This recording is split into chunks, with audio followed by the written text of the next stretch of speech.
Mr. David Goggins.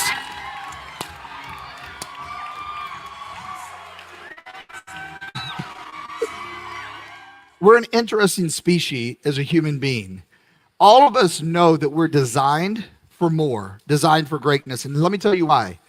Is because when we're in the presence of greatness, we see a piece of ourselves in that, in them. When we see someone that's doing something that's extraordinary, we identify ourselves in that. That's why it makes the back of our hair on the neck stand up, right? And when we witness that, it has nothing to do with talent and it has nothing to do with skill. What resonates the most with us is when we see someone with heart that's overcoming to become. They're doing what isn't as if it were. How many of you see that when you see his story? Yes or no?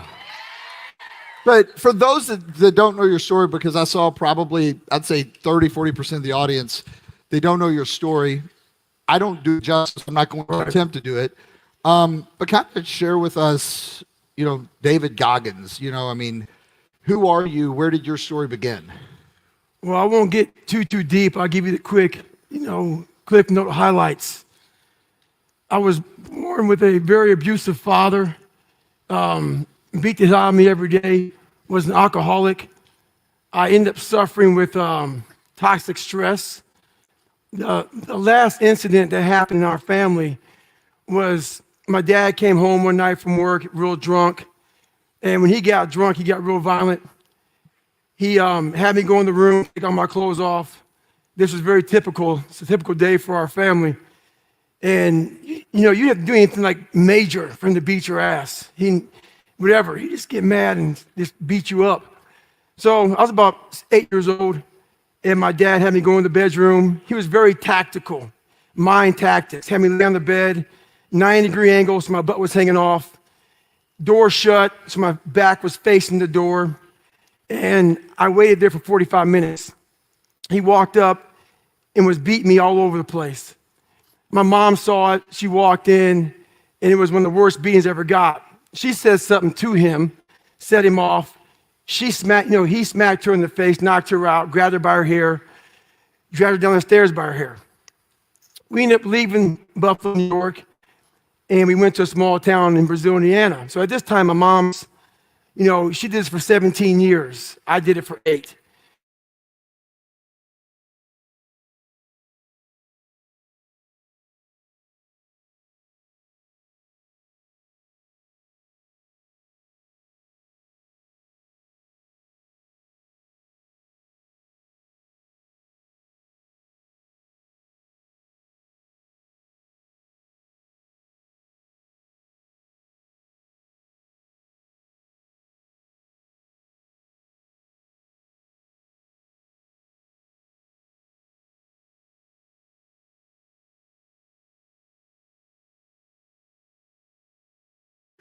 Like when I was growing up, I never went to school. My dad had us work in the skating rink, the family business. He didn't believe in going to school. So fast forward, my third grade year comes, and I'm copying the whole time. I'm cheating on every test because they wanted to put me in a special school. We all know what special means. You're about to be, have a nice title on you for the rest of your life. So when I heard this, I started just cheating.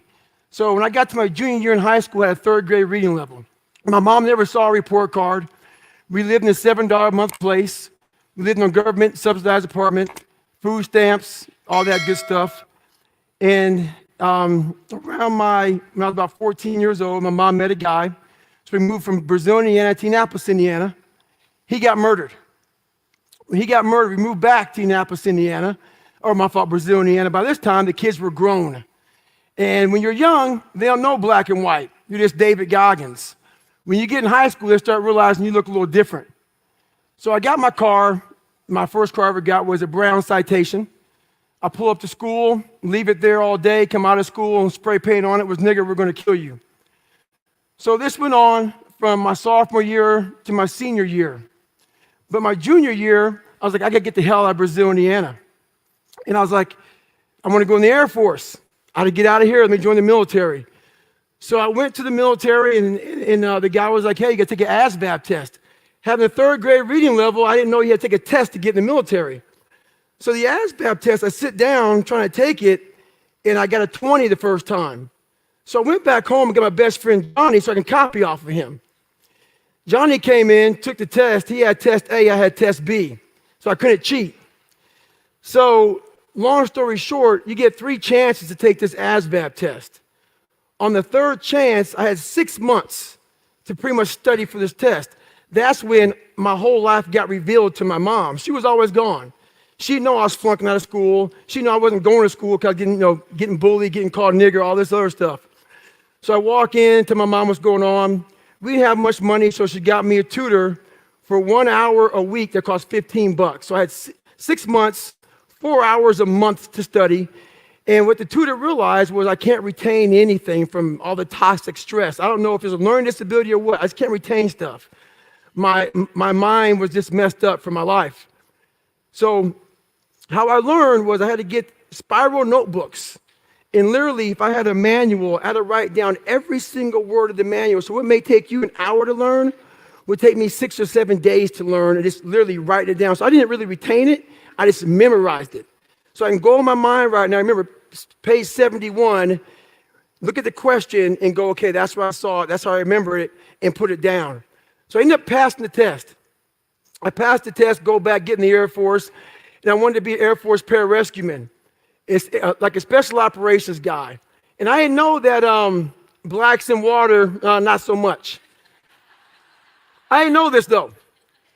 So in special ops, what gets everybody is the water, and being that there's only 1% of all special operations that are black, had no idea at 19 years old this was the case, they give you this warning order.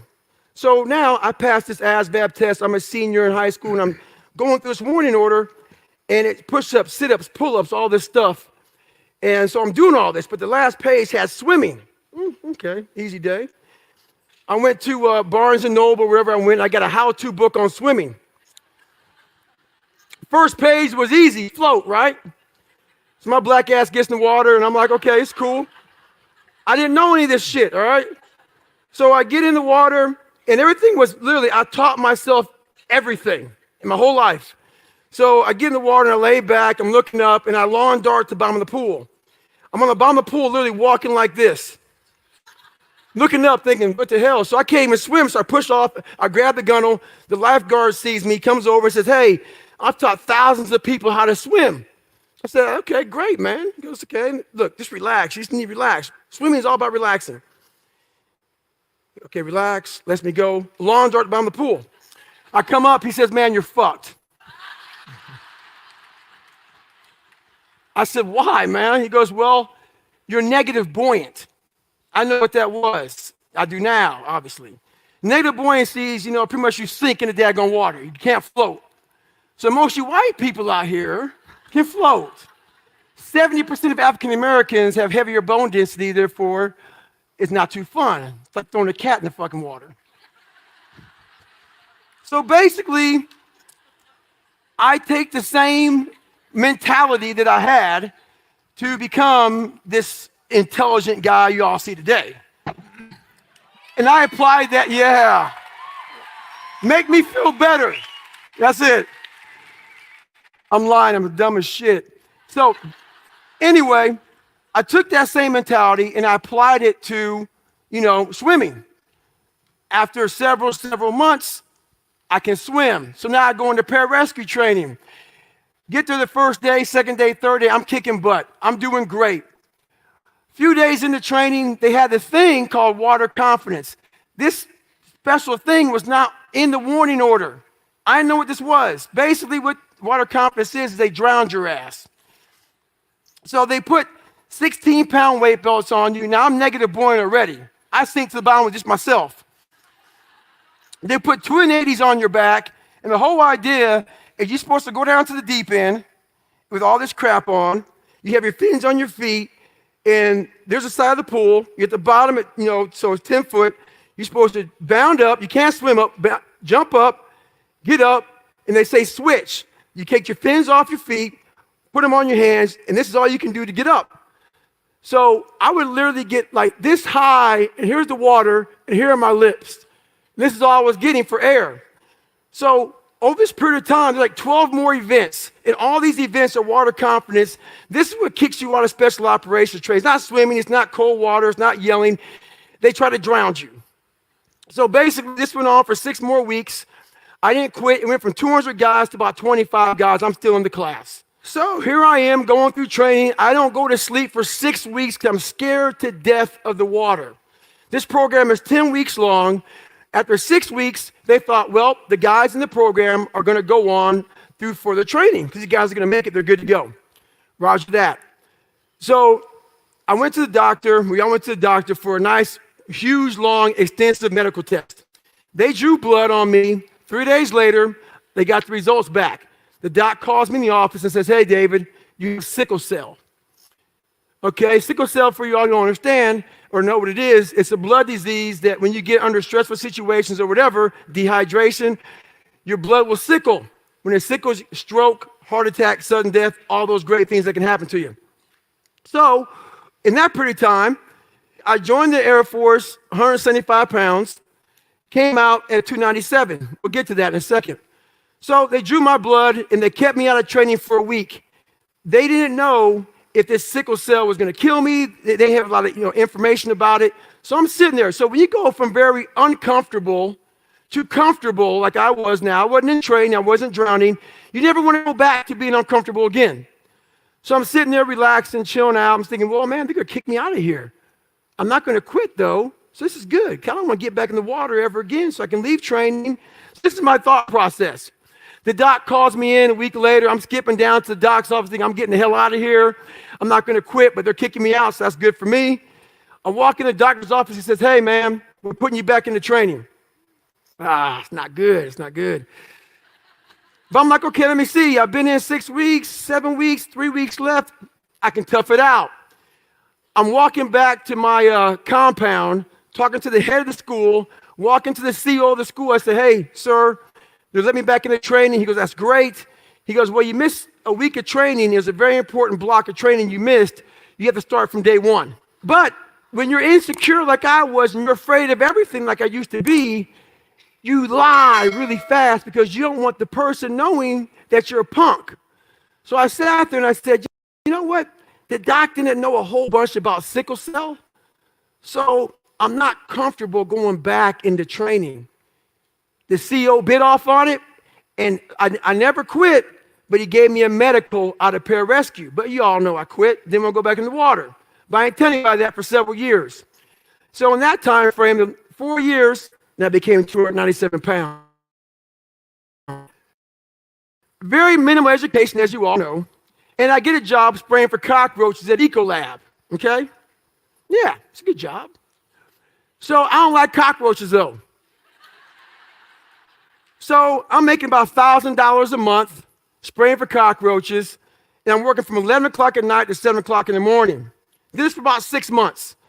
And my nightly, so at 7 o'clock in the morning, I would go to Steak and Shake, my last stop, spray them down, get a large chocolate milkshake, go across the street to 7-Eleven, get a box of mini donuts, chocolate donuts, because I had a 45-minute commute home. I was depressed and food felt good. So I'm driving home, sipping my shake, eating my donuts, chilling out, listening to the radio. I get home this day. My routine was to get home, walk in the door, turn the TV on, walk in the back, start taking a shower. This particular day, the TV came on, and they said, world's toughest training, Navy, whatever. Get my towel, which could barely fit me. My ass was so big, I had to pinch it like this. So I come back down, I sit down, and all this shit just falls out. So I'm watching TV, and I'm like, my God, man, those guys are fucking nuts. Carrying boats and logs, guys going through SEAL training, and wet and sandy, getting cold, jackhammers, snot bubbles, chafed up, guys ringing the bell, just quitting left and right. At the end of the show, this commanding officer comes up at graduation. There's 22 guys that made it through. And the commanding officer says, we live in a world where mediocrity is often rewarded. These men detest mediocrity. And I sat there and I had time to reflect back on my life. Being bullied, coming from nothing, learning disability, messed up foundation. Life isn't fair at all. At all. So what are you going to do about it?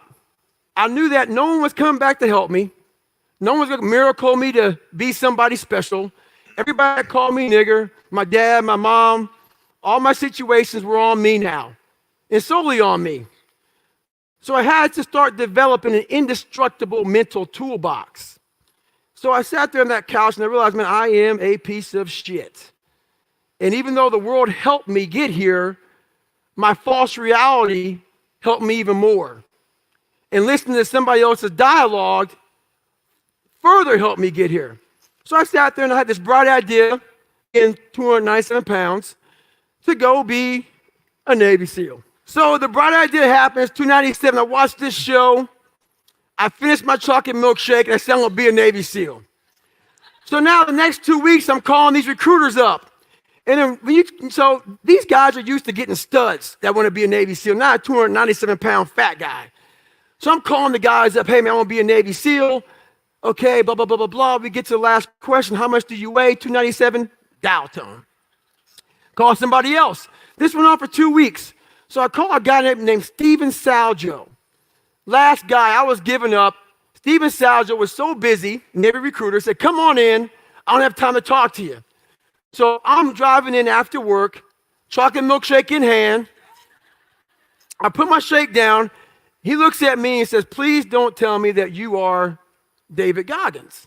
I said, yeah, man, I got right here in my shirt, Goggins. He said, yeah, I'm being a smart ass. And he goes, man, you're fat and you're black.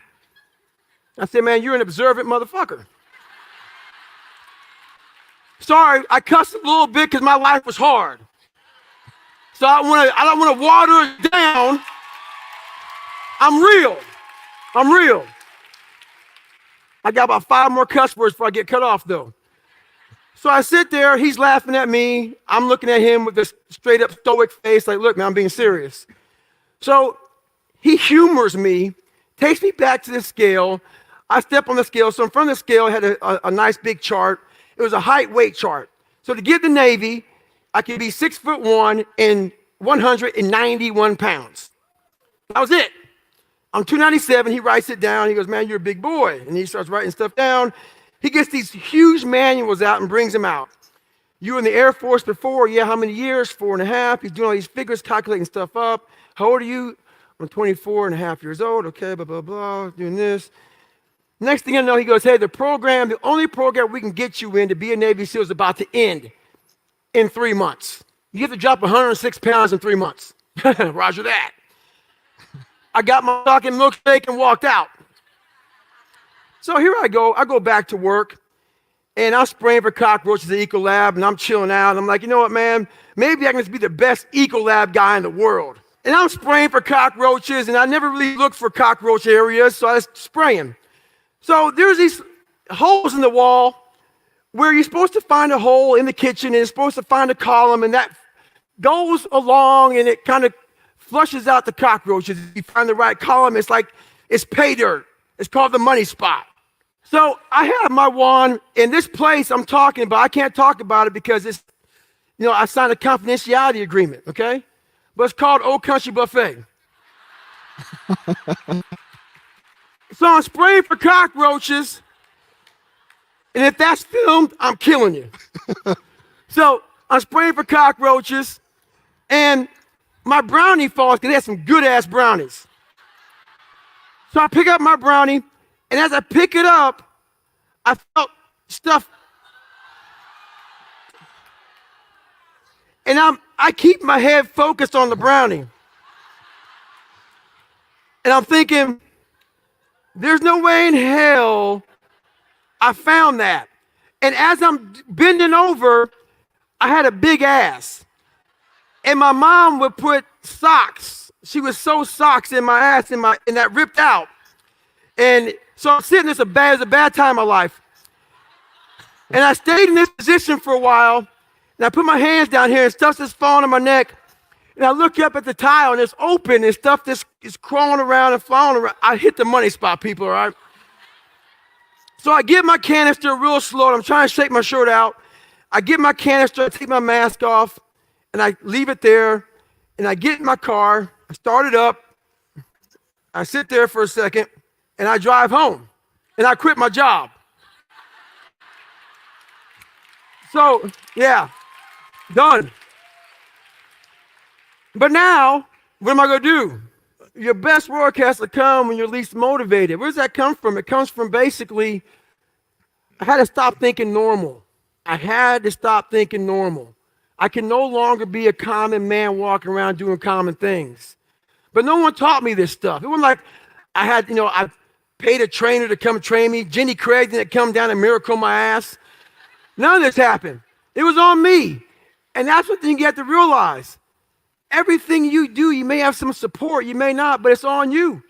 You have to make the decision whether you want to be a badass or whether you just want to be mediocre and everything's okay. But being a badass hurts real bad. And that's why I didn't want to do it. So over the next 2.5 months, I won't bore you with details. I lost the weight. I went back to the recruiter and I went to Buds, Navy SEAL training.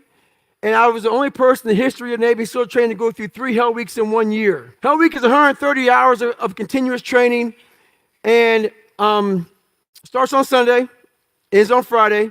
You might get 2 hours of sleep, and I did all that in 1 year. Why did I do that in 1 year? Cut to the chase again. There was an old crusty commanding officer named Captain Bowen. Captain Bowen was an old Vietnam vet. This was his last tour of duty, and he believed. So over 70 years, this training's been going on. He believed no matter where you were at, you will start from day one if you don't make it through.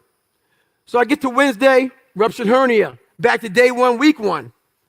Get to my second Hell Week. I get through that Hell Week, get ready to start second phase, break my kneecap. Roll back day 1, week 1. In my third Hell Week, I'm standing there. I have 16 stress fractures. So I have 16 stress fractures. This is me in my first Hell Week, I believe. So I have 16 stress fractures. I'm on my crutches. I'm looking at him. And he says, Goggins, this is your last time you're going through training. You have 4 classes to get better. So I got hurt in May, had to come back in January from a broken kneecap, all kind of crap. Stress fractures, totally jacked up. So how I did it, I actually came back. Stress fractures don't heal really well. So I got through my third Hell Week of my third class.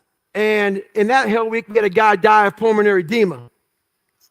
It was one of the coldest Hell Weeks on the planet. So what Hell Week is they freeze your butt off, and usually you get done freezing, and they try to warm you up. In this particular Hell Week, it just continued and continued to rain. So we never got warm. He ended up dying Wednesday night of pulmonary edema. So when I got through with Hell Week, my stress fractures were so bad, and I realized I can't go through training. I need to get rolled again. I'm broken. And he's like, no more rolls. And I remember that. So at this Hell Week, I said to myself, man, I can't even walk. I was on crutches again. But after Hell Week, you get Walk Week. And after Walk Week, you have 20 more weeks of getting your butt kicked. So I had a plan. My plan was to show up at 3:30 in the morning, put my black sock on, go on my dive cage, and get duct tape. And I would literally cast my feet up to the mid of my calf. And for the first 40 minutes of the run, I have a pressure, so I still have them now, pressure ulcers that are now healed up, but you can see the scars from deflection of the joint. So basically so what I did was I pretty much cast my ankle up my shin so I wasn't doing this and activating those stress fractures. So I ran on my hip flexors. For the first 45 minutes, the pain was so excruciating, but then after that, it would subside. And I would be able to finish the day out. The pain would come back. So I get done with SEAL training. I gained the weight back. I'm about 250 pounds. And have you guys heard of the story Lone Survivor? Marcus Luttrell is a great friend of mine. We speak on the Patriot Tour together. I went through Bud's training with Danny Deese, Michael Murphy, Axe, and also Marcus Luttrell. Marcus was the only guy that lived on this operation. It went bad. QRF team came in, Quick Reaction Force team came in of Navy SEALs. They got blown up. Everybody died but Marcus Luttrell. I was at free fall school with his twin brother, Morgan Luttrell, who's also a Navy SEAL.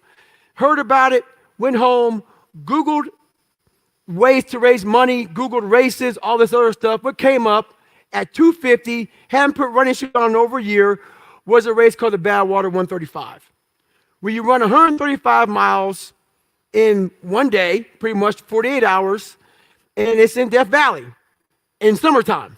I didn't know anything about this crazy world. I thought it was a stage race. I thought you ran like 10, 15 miles, camped out, barbecued, and then ran again. So I called the race director up, Chris Kosman. I said, hey, man, I want to do this race to raise money. He said, have you ran 100 miles before? I said, what, in a calendar year? He said, no, in one day. I called him up on a Wednesday, and he says, you only have 2 more races to qualify for my Badwater race. And basically, you have to run 100 miles in 24 hours. The race right there in San Diego that Saturday was called the San Diego One Day, where you run around a 1-mile track for 24 hours. Haven't run it, in basically a year. I said, hey, I'm going to do it. I'm a Navy SEAL. Bad idea. Go to Walmart, get a blue lawn chair, Ritz Crackers Mileplex, and that's my nutrition, people, for 100 miles. Pretty stupid, right? I have my ex-wife out there with me. She's crewing me. I get to mile 70. When you get to mile 70 and you haven't run past 20 miles in your life and you sit down for the first time, what do you think happens? Pretty jacked up, right? Yeah.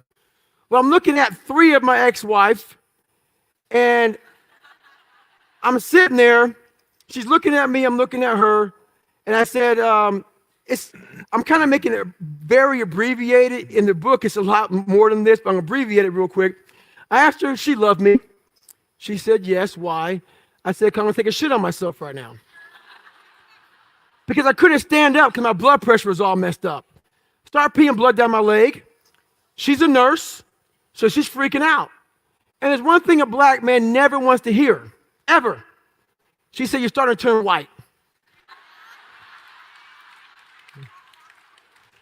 So this is where the 40% rule comes in, people. Worst shaped my entire life. I've been through Ranger School, Delta Force selection twice, 3 hell weeks, all this crap. This is the worst pain I've ever been in. To this day, I'm 43 years old right now. I did 21 years in the military. I've done 60 ultra races, pull-up records, all kind of stuff. This is the worst pain of my entire life to this day. But this is when I had to realize one thing. I had to break this humongous thing down to very small. All I put in my mind was, let's not quit yet. I'm going to quit, but not yet. So I sat there. I can't stand up. So let's get some nutrition. All right, I'm not dizzy anymore. Let me clean this crap off me, okay? I need some food. I'm going to quit after I eat a peanut butter and jelly sandwich. All right, but not yet. Let me see if I can stand up. Stand up. Maybe I'll quit. Let me see if I can walk to the car. There's the car. It's a 1-mile track. I'll walk past the car. I'm just going to get back to the chair. I'm not going to quit yet. I kept this mindset the whole time.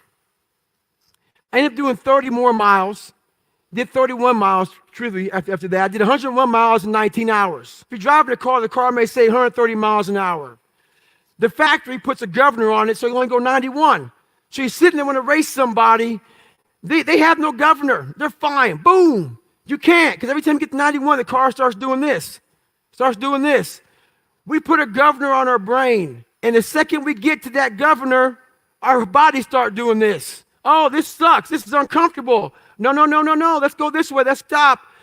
It starts giving you all these questions that we cannot answer. If you can't answer the questions your brain is asking you, you quit. If you have the answers to those questions of why the hell am I out here, and you give it a quick answer, the brain starts shutting up because it knows why we're doing what we're doing. I started figuring these things out in my life. So we have this governor on our brain. And how you start pushing past that governor, start realizing your brain has the tactical advantage over you. Why? Because it knows your insecurities. It knows when you're lying. It knows your fears. It knows everything about you. And whenever those things start, like right now, I'm scared to death up here. Why? When I was in 6th grade, I was in a play. And I stood up in front of a whole bunch of white people that probably didn't, I was being judged in my mind. Scared the shit out of me. And I stuttered severely bad. I knew I stuttered bad. My line was this long. It's like, hello or some shit. And I stood up for everybody, and I was like this. And I walked off stage. So when I walk up in front of 1,200 people, it's still there. My mind's telling me, go, run off the stage. I have to tell my mind something different. I have to remember my resume. what I've been through, that all of you in here are just as fucked up as me. We post our real life never on Instagram. We post the life that we want to have out there. That's not me anymore. I'm going to tell you exactly about me, who I am. That's how you get better. That's how you fix yourself. That's how you grow. I'm going to move on real quick to the very end of my story. I could be up here for a long time, but I need some questions. I did everything I talked about up here. I ran 205 miles. I ran 7,000 miles in 2007 to raise $2 million for Special Operations Warrior Foundation. Thank you. I did it all with a hole in my heart, the size of a dime. So basically, I was sick as hell, and I didn't get into all of this. Once again, all these stories in my book with all these takeaways that I have that, I'm not a theorist, people. There's a bunch of people who are theorists who go to the library, study the mind. They study it in a book. I studied it by being a practitioner. I put my mind in hell, and I realized how it was thinking. And I figured out tools and tactics on how to get through it. By being in it, not by studying it, by being in it. And literally, that's how I started callousing over. So I did what? I did 67,000 pull-ups in 9 months, and it calloused my hands.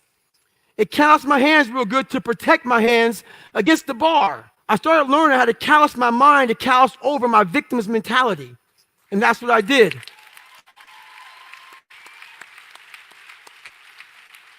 So, back to the hole in my heart. Everything I talked about, 3 hell weeks, Ranger School, running, swimming, I did triple Ironmans, I did all kind of crap. And when I got to about 33, 34 years old, I started being extremely sick.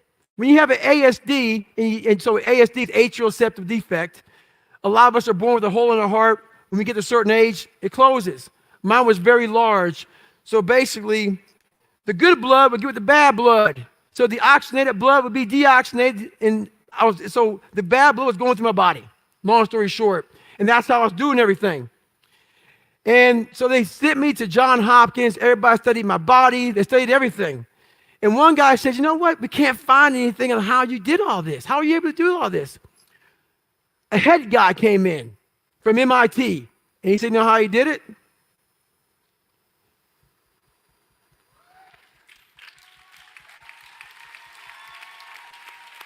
Understand something, people. We are leaving a lot on the table. My book is called Can't Hurt Me. Why is it called Can't Hurt Me? Life isn't fair. We have to understand that. It shouldn't be fair. It's a trial ground. It's a testing ground. It's built to make us harder.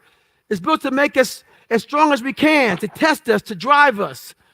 So, mentality is the only thing that gets us through life. I was an underdog. We are all underdogs in life. Even the baddest person in the world should think that way. So you should always have I've never arrived mentality. And the can't hurt me mentality is no matter where you come from, the sewer or wherever you think you're from. When I got out of the sewer, I got to the road and looked around and said, can't hurt me. Nothing should be able to hurt you. If you believe that, it starts to become true.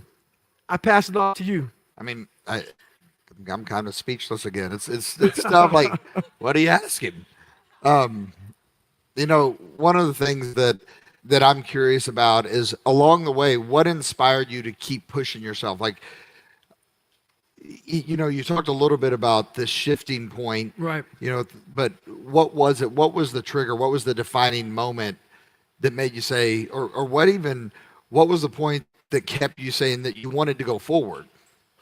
It was honestly, I started shaving my head at a young age, and I lied so much because I wanted everybody to like me. I wanted to be accepted so badly. So whatever you liked, I liked. I mean, I liked it, but just so you like me, that's what I thought about. So for a period of time, looking in that mirror every day, you can't lie to yourself, man. That dirty bathroom mirror that with all that daggone toothpaste scum and whatever on it, it's telling you the truth. It's saying, hey, man, you are a jacked up cat. And a lot of us have this voice in our head. We all know that voice in our head that tells us the truth every single day that we try to run away from, that says we're scared of this, let's go this way. It started gnawing at me so horribly bad that it wouldn't allow me to live anymore without facing me. I had to go back in the dungeon. So when I tell my story, I tell it on a very surface level. I had to go down in the dungeon, the sewer where my mind used to be at, and talk to that guy. Because I wanted to live my life in a way that when I died, I was proud of myself. I know what pride felt like. And if it took pushing myself to death, I was willing to do that. But I want to look in that mirror, not impress anybody, not money, not fame, not nothing. I wanted to impress the guy in the daggone mirror. And I worked endlessly and tirelessly to do that. And it happened.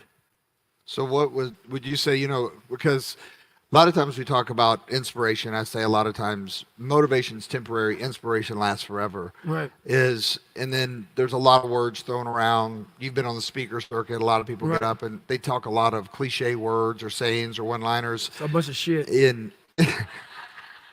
No one's putting the work in. They're saying it, going back to the bungalows, chilling out with room service and shit. Yeah, it's a bunch of noise. So what would you say is your inspiration today? And then the curiosity that I have is, what is your inspiration and how would you define leadership? I mean, you've come up through the military and you had to find an opportunity to lead yourself at some point. And I just think it's interesting because if you ask everybody in this audience what their definition of leadership is, everyone's going to give you a little bit different answer, different perspective. So I don't know. I'm just curious. That's something I'm just curious about. Well, we'll do leadership first. Leadership is being very uncomfortable all the time. It is holding yourself to such a standard that is almost untouchable. You may not have any friends. You may have a jacked up life. Maybe you have a jacked up marriage. It's being unbalanced. You've literally dedicated your life to a higher cause, a higher purpose beyond you. And it takes that person in your life to understand your mission. And it's totally mission oriented. It's that guy that's like, okay, let's say we're going to work out at 5 o'clock and I'm in charge. I'm the leader. My guys and my girls, whoever it may be, need to see me running to work at 3:30. I need to take every excuse that they may have away from them. They need to see me outworking them every day, not trying to put them down, but saying, God, man, if he's doing this, man. So when I tell you to do something, you can't say no. You realize, fuck, he's getting after it every day. I cannot say no to him. He's leading by example. So that's what it's all about. It's about, and people say lead by example. It's so easy to say that, man.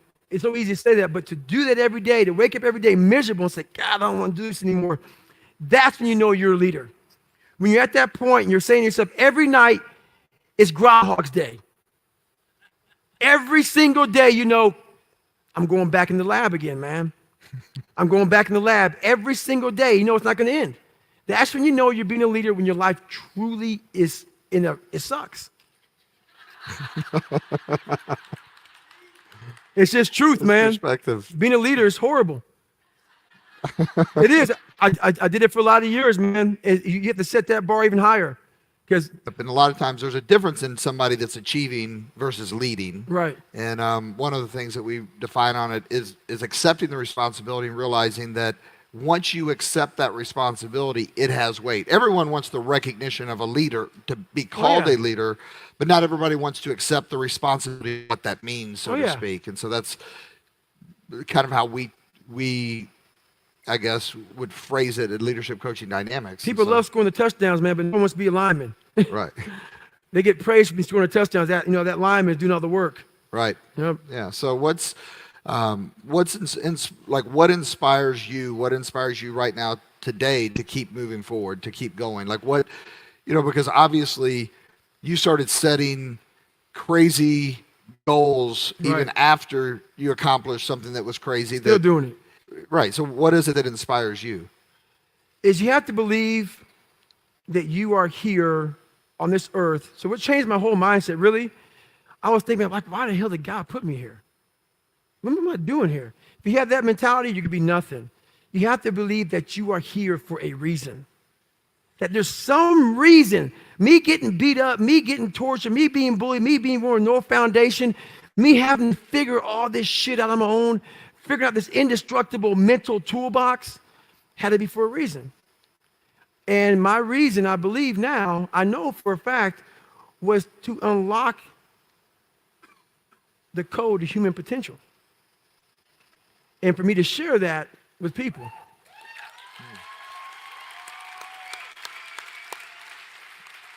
So when you reflect back, you talk about unlocking the code of human potential. Do you see that there is more? Oh, but this is the thing though. It's easier said than done. Right.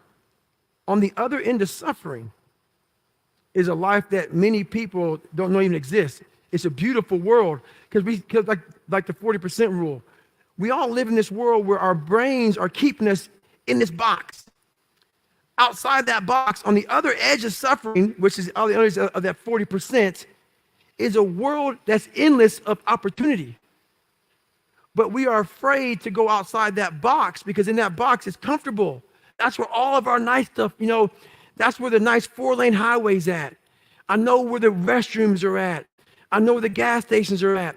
Outside that box, man, God gives you a shovel and says, man, start digging. That's not fun. But when you dig your own path to all kind of stuff that's unknown. And that's what I started realizing, man, like on the other end of this is some beautiful stuff. So I got outside my box and realized, man, 300 pounds, now look at me, I'm 185 pounds. And on the other side of the box is all this stuff.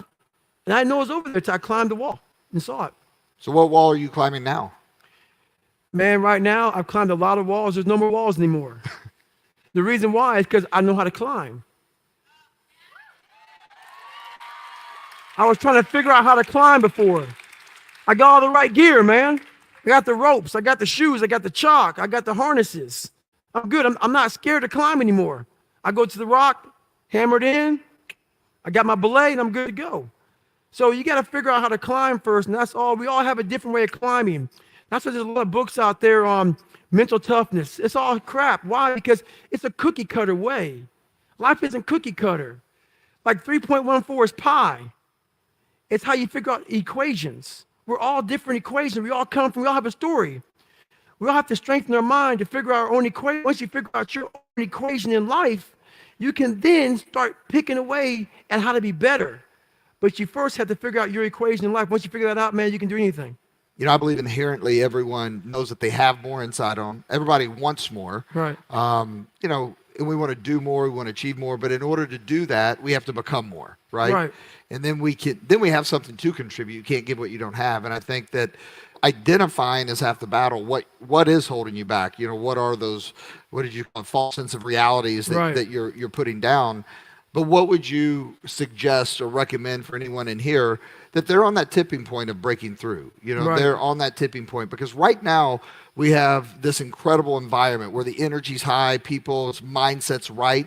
In the military, you all are trained in environments. That's why they tried to, drown you. And I remember last time you told a story of being put in like the Black Ocean, overnight. But what would you suggest to them?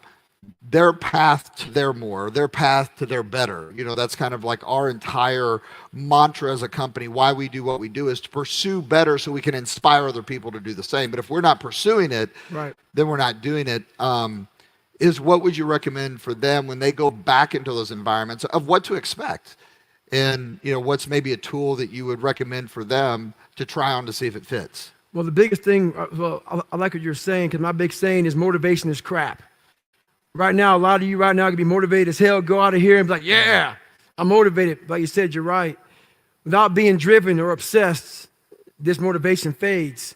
And motivation is at the all-time high when your bills are paid, when your wife or husband is good, when everything is good, you're motivated. It's that person when all hell breaks loose and everything falls apart that says, I still got to get it in. And how you get to that point in life, what I figured out, it's so noisy right now. This world is so noisy. We all walk around with these phones, computers. The world is so fast. We're not able to think. The most powerful weapon in the world, we walk around with it. It's our mind. It's our brain. You have to be able to go into a very dark place in your mind and figure who you are. Go back to what you want to do, which purpose. We can't figure our purpose out or why we're here or why we're even born or whatever because it's so loud in our mind. We don't have any quiet time with ourselves to sit back and say, what do I really want? There's so many different dialogues in our head that we can't think. So my biggest thing is you have to be alone in a very dark place in your mind to think about what is important to you. Awesome. And so kind of piggyback off that, you've spent a lot of time alone. What is Yes. something that you learned about yourself through your process or your journey? I learned I was leaving a lot on the table, and that's what scares me the most. I'm good now, but what haunts me is that 24 years old, I was 300 pounds, and if I didn't make a right turn, if I decided to just give in to the feelings I had, I would have died a 300 or 400 pound man working some minimum wage job in my casket, never knowing that I was this God. And what fear, so I believe in God. And what scares me the most is I believe that God, in my own mind, I'm a big visualization person. So what keeps me going is like visualizing. It's not true, but it helps me. I believe that God had this big chart in heaven. And when you get there, if you earn your right to get there, you get there in heaven, and you get there, let's say I walked up at 300 pounds. And God says, hey man, great job, you made it to heaven. And he rips this page down from Brian Underwood. And now it says David Goggins' chart. He rips it down, throws that paper to the side. And he says, look at this. And I'm reading it. I go, what is this? He goes, how much do you weigh? 300 pounds. What did you do? I was a pest control guy for 40 years. He says, this is what you were supposed to be. You know what I'm saying? A 185-pound person. Be able to run 205 miles. Break the pull-up record. Motivate people. Energize people. Make them driven. Make them passionate. Make them find more. So am I in heaven or in hell? That's what motivates me. It scares me also.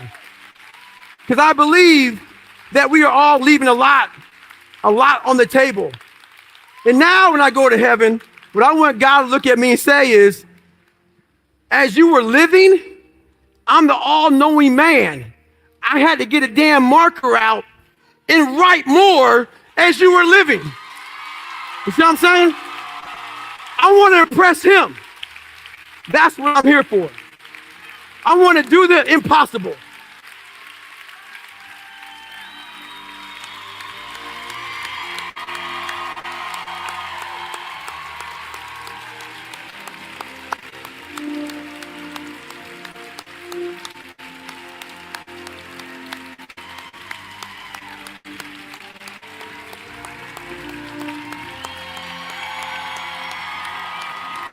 Do the impossible. You know, I heard a speaker when I was 20 years old and say something very similar.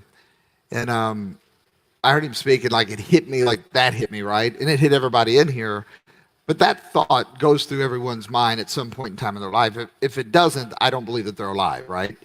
But he talked about, you know, you're going to go meet your maker one day, and he's going to look at you, and he's going to say, I gave you all this potential. What did you do with it? Like it's almost like an interview. Everybody's story does either harm or good to them. You have to go back in there, in that muck, face that muck, fix that. Because what happens is, when I was in Navy SEAL training, one of my jobs was to train guys to get through Navy SEAL training. And what I started realizing is I was training these guys, they were getting bigger, stronger, faster, all this other stuff. But they would still quit. All I was doing was building bigger, stronger, faster quitters. And I started down, I was like, what the hell am I doing wrong, man? I was changing all the external crap. I wasn't going into the internal and changing what really matters. So that's what the first step is. And I talk about it a lot in my book about how, like the steps about doing that, man. But the first step you have to do is face yourself and be accountable for what you're not. So then you can be what you want to be. But first face what you're not. So I like Gary Vee, but I'm not tripling down on strengths. I'm tripling down on weaknesses. That's what I do. That's you like basketball. Oh yeah. We talked basketball when we first met, right?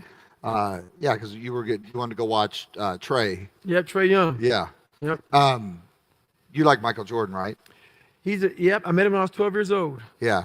His energy, like just being his, like you could feel his, I don't know, at least I did when I met him. But the thing that it's always unique about Michael Jordan, we talk about this a lot at the events, is that he could have become very complacent and very casual whenever, he became the scoring leader and the all-star. And but for Michael, his brain was not, you know, be the greatest in the game at that time. It's, can I be the greatest that's ever played the game? So Right. what he did is he went in the gym. They said he couldn't play defense. He started focusing. When you say double down on your weakness, I think this is what you mean.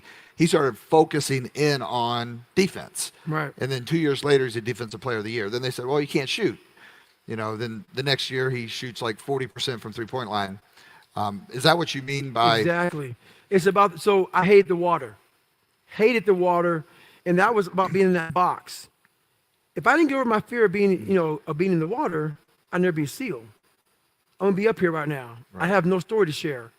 By me saying, okay, man, I'm afraid of the water, and that's kind of shackling my mind, it's by facing those things, that's how you open up different doors of your life. Because all these things that we're afraid of, they're doors that can possibly lead you to a whole other world. But we keep them shut for fear, for insecurities. And that's what the thing about tripling down on your weaknesses, so then those weaknesses end up becoming your strengths. Right. Y'all get that, right? Very cool. Quick question. We talked about it backstage, authenticity, and I think that like authenticity because judgment runs so rampant in the world, right? And it's usually about the person that's judging rather than the person that they are judging. But we talk about authenticity it's almost like a buzzword now or a cliche word in terms of, oh yeah, let's be authentic. But what does being authentic mean to you? Like what is your views on authenticity, and what is the power of being authentic? It's the ultimate power to stand in front of a group of people, and you all can ask me any question you want to, and I'll answer it. That right there is what I talk about authenticity. It's being able to know that your life is jacked up, that we all come from a past that may be bad or good, and to own it, and not to be ashamed of it. To not be afraid for people to judge you, not care what other people think. To be able to walk around in your own skin and be so comfortable in it that you can write your whole life, all the bad, not the good, all the bad on the billboard, and walk around like this.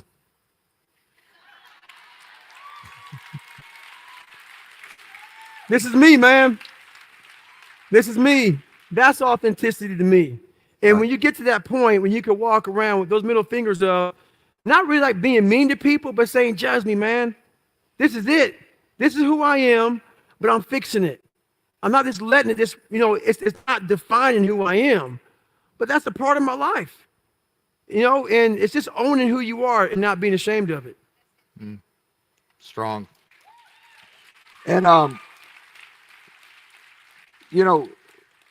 I'm just curious, like right now you have a lot of perspective that can bring value to everyone's life, right? Because everyone's gone through something and you've got through the other side. We're not fragile people. And, I always find it interesting to find what someone's grateful for as they look back. So like gratitude, as you're moving forward in your life, what are the things that you hold the dearest from a gratitude standpoint or a reflection standpoint? Honestly, man, it's the story I just told you all right now. That is my dearest thing in my life. Like, top 5 publishing house came to me and wanted to buy my life story, Can't Hurt Me, for $300,000. And for a guy that made, in the military, I made 70 grand my whole life. They came to me 8 months ago when I was writing my book, and they said, we're going to offer you, as a first-time offer, $300,000, a lot of damn money. And I was getting ready to sign the contract. And I sat there with my fiance, and I was like, I can't do it. She said, this is a lot of damn money. And I'm like, I wouldn't sell my life for anything in the world. What I did, what I overcame, all the struggles, all the trials and tribulations. So I self-published. Turned the contract down and self-published.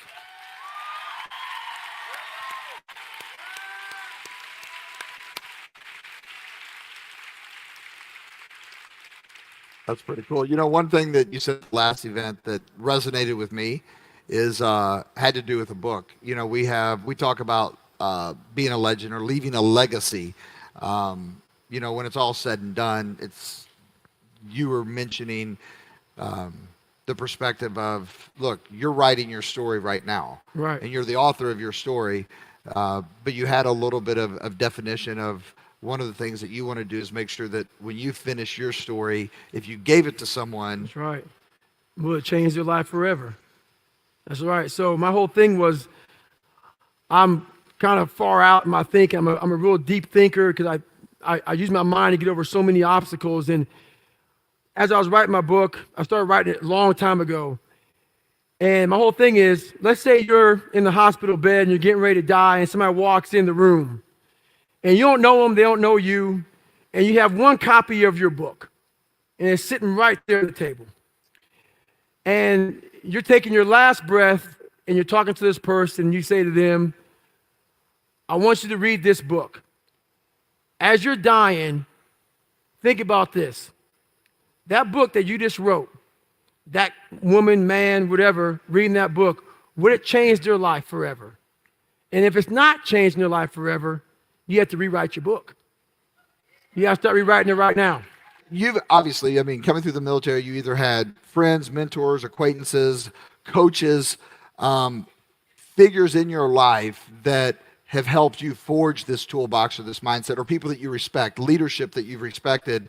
What were qualities in them that, you know, that inspired you, or, you know, that helped you grow? And those mentors or those coaches, what would you say the significant factor was? And the reason I'm asking this is because, like, in leadership coaching dynamics at an event we do, a lot of people believe that being likable is the key to, you know, leading people or being a cheerleader. But I'm just curious on how you would answer that question. I don't respect a whole bunch of people, but the few that I did respect are the people who were uncommon amongst uncommon people. And what that means is those people who weren't afraid to stand alone. Those people who have morals, values, who did not go with. If all you guys are going left, it's that one person who say, you know what, left's not the right way. I'm gonna go right. Who didn't follow the crowd. That person who's not afraid of doing what they believe is right in their heart and not following someone else because someone else said, let's go this way, and they agree with everybody. I don't like yes men or yes women. If you're right, you're right. We're gonna follow you. But I like people who stand for something, they believe in something, and this is the way I'm gonna go whether you like me or not. And that's what it's about. So in your life, is there a coach or a mentor that you interface with that you had a lot of respect for? You know, I had several people, but don't take this wrong. I believe that we are our own hero. And if you have a culture, let's say right now you guys idolize me, and then tomorrow I go outside and I have some kind of issue. I can let you down. I'm human. All your mentors, everybody you like, we're human. You got to put yourself on that pedestal, hold yourself to a higher standard, hold yourself accountable, and then look up to yourself. I'm not saying kiss your own ass, but I'm saying hold yourself to a standard and look inside yourself and try to be the best you can be. We start trying to mimic somebody else. Don't be them, be you. And that's kind of my mindset. Very cool.